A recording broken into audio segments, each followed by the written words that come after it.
Pemirsa nyangre ring pemargi pungutan majang wisatawan asing ring tanggal 14 Februari warsani mangkin, wenten sawetara pahansane patut kaurati oleh pemerintah daerah. Kaaptiang pungutan majang wisatawan asing sida anut adung sareng otoritas khusus pariwisata Bali OKPB.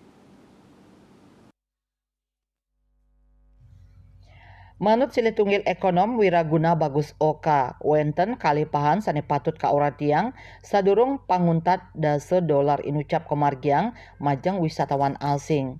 Sane pertama pungutan $10 Amerika Serikat majang wisatawan asing oleh pemerintah Provinsi Bali wantah duplikasi saking pungutan sane selami puniki sampun memargi inggih punika visa on arrival.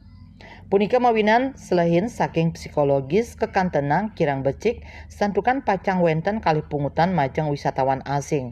Raris kaping kalih kaaptiang pungutan punika anut adung sareng otoritas khusus pariwisata Bali. Kita namakan dengan Otoritas Khusus Pariwisata Bali untuk 3 pilar, yaitu untuk keimigrasian untuk menjamin terjaringnya wisatawan yang berkualitas, kemudian pilar kedua yang terkait dengan pungutan visa on arrival sekaligus yang kita sebut dengan pungutan $10 yang saat ini sudah dikenakan $35 terhadap wisatawan asing yang kalau kita hitung dengan 7 juta wisman masuk Bali, pemerintah Provinsi Bali akan mendapatkan kurang lebih nilai jumlah yang mendekati 3,5 sampai 4 triliun per tahunnya, sehingga pungutan $10 tidak perlu lagi dilakukan. Yang ketiga, pilar yang terkait dengan Otoritas Khusus Pariwisata Bali adalah bahwa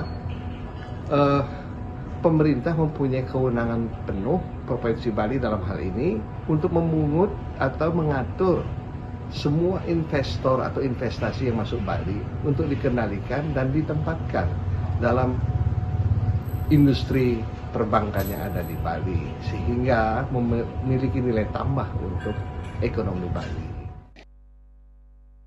Kaguyub ring otoritas khusus pariwisata Bali mejanten anggaran punika selanturnyani sida keanggen nampenin kemacetan miwah pikobat luwu ring Bali rumasuk nampenin kuentenan kriminalitas oleh wisatawan asing. Melarapan kuentenan otoritas khusus pariwisata Bali mejanten Bali pacang manggih sayan berkualitas, Bali harmonis saha Bali nyaman berbasis Tri Hitakarana. Andika Bali TV.